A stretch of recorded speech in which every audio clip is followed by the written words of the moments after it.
What do you want people to know about Poland?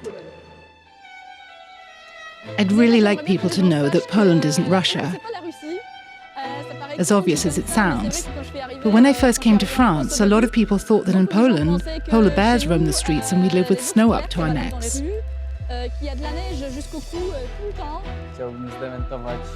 I'd like to dispel the cliché that Poland is some kind of a third world country.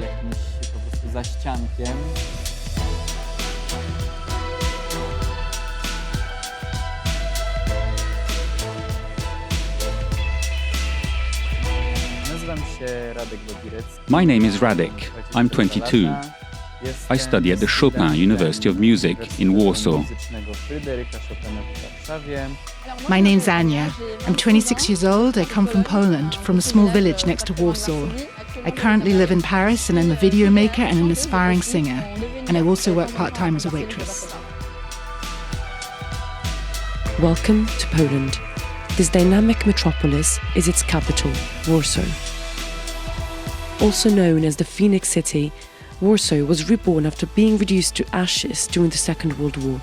Today, it is a modern capital embodying post-Soviet Poland. The country's youngest generation never knew the communist era and has grown up in a country undergoing radical change. I grew up working class. It's changing now, but you have to realize that in Poland at the time, there wasn't really a middle class. So you had wealthy people, or people like me.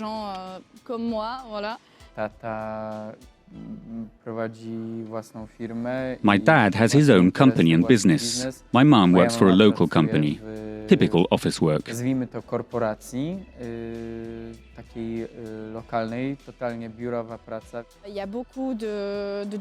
a lot of addiction and alcoholism, and unfortunately that was the case for my family.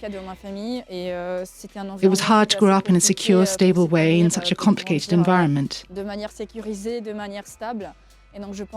And if I decided to leave home and move to another country, it was also to escape that fate.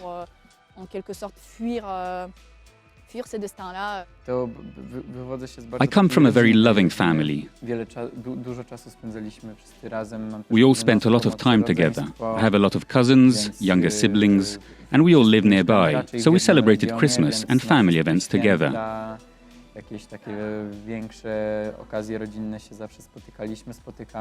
I really like coming back to my hometown, to my friends and family.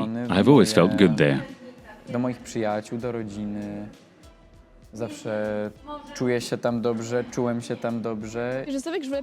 I knew I wanted to go abroad, so I signed up on an au pair website. I knew I wanted to do this because it was my only way of going abroad, as I came from a family that wasn't very well off. After the fall of the Soviet Union 30 years ago, Poland experienced a flourishing growth. Yet, part of Polish society argues only the elites have benefited from it. This fractured the country in two: the urban, wealthy one and a rural one, which can barely make ends meet. This division is still visible today, as seen in the ballots during the parliamentary elections of October 15th. The majority of Western Poland, wealthier and more liberal, voted for the centrist Civic Coalition, whose leader is Donald Tusk, former president of the European Council. The Civic Coalition opposed the conservative Law and Justice Party, PiS, which managed to earn votes from Eastern Poland, financially less developed and progressive. But it wasn't enough to retain a full majority in the Polish parliament. The PiS had a well-established strategy.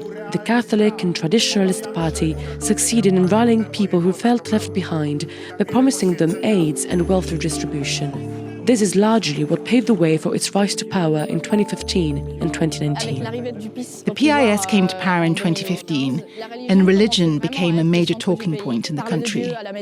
We always talked about God at home, and that didn't necessarily bother me because that's how I grew up.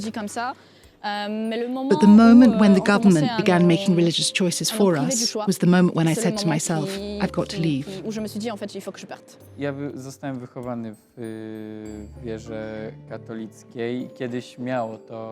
I was raised in a Catholic family. It used to be meaningful, or maybe it wasn't, because as kids we are not fully aware of what's going on. As for today, it does not have any meaning to me. I just try to be a good person, and it does not have any connection to church or religion.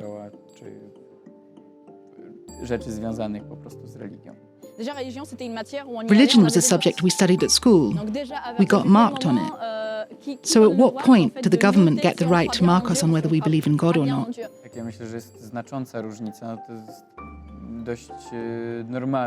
I think there is a huge gap. It is normal, the generational gap.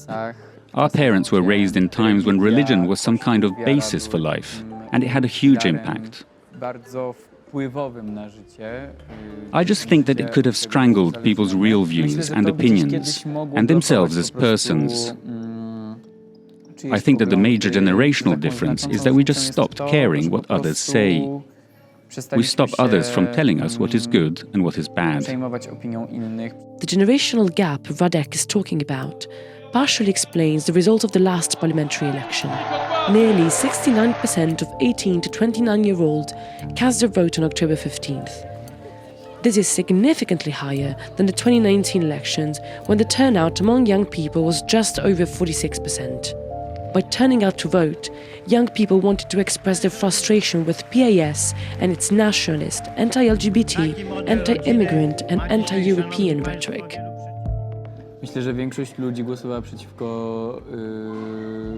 I think that the majority of people voted against PiS. They opted for the coalition, because it is the party which gained a lot of young voters' support.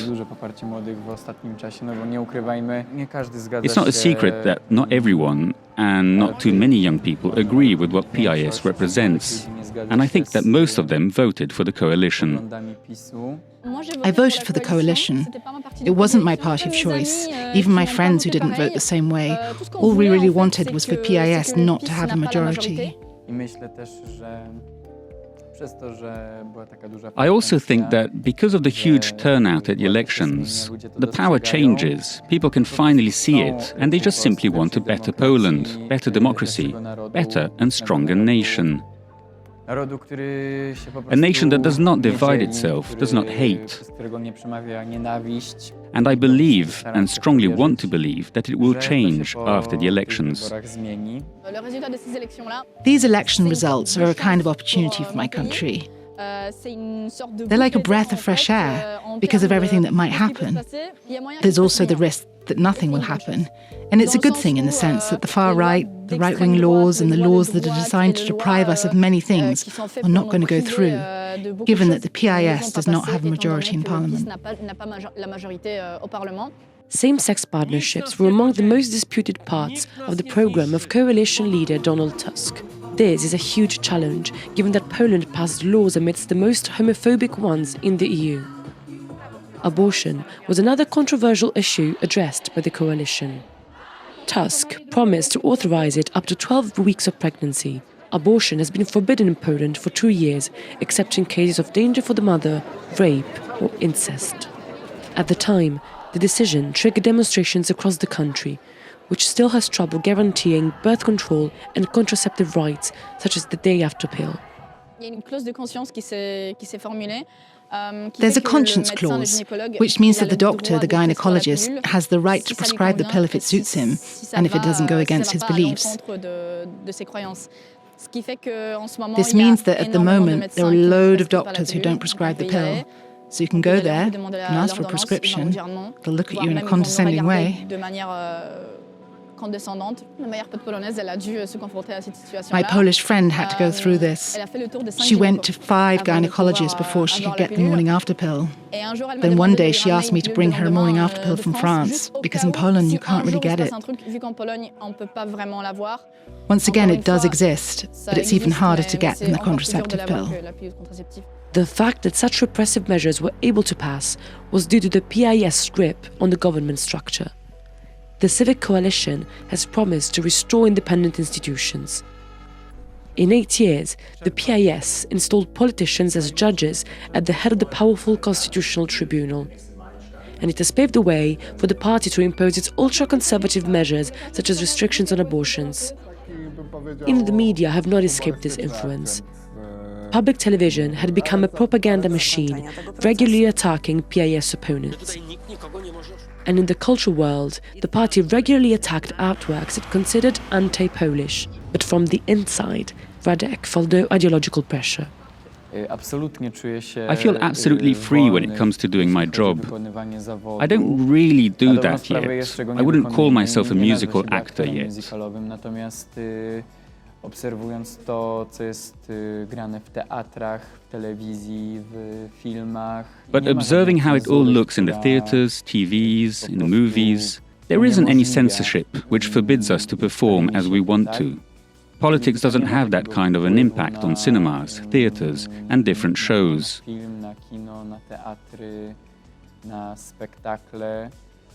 Of course, if they are controversial, they encounter different public opinions.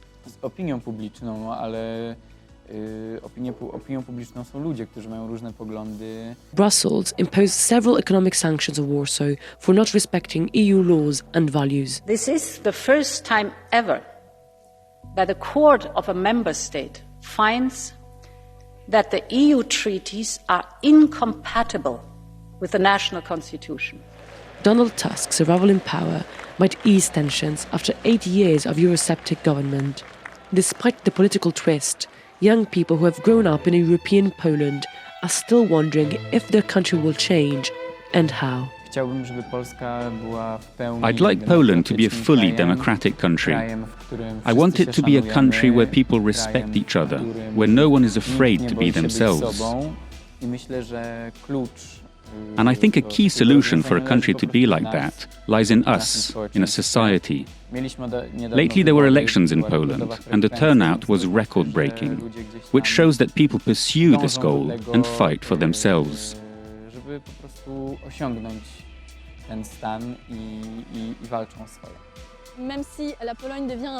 Even if Poland becomes an idyllic country that we all want to live in, I wouldn't go back there for a very simple reason. Besides feeling Polish or feeling French, I think I feel quite simply European. I think I feel more like a citizen of the world than a citizen of any country.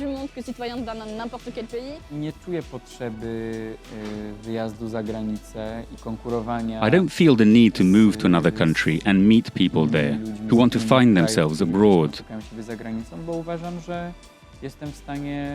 Because I'm convinced that I can be fulfilled here and make my career and be myself and give myself to others.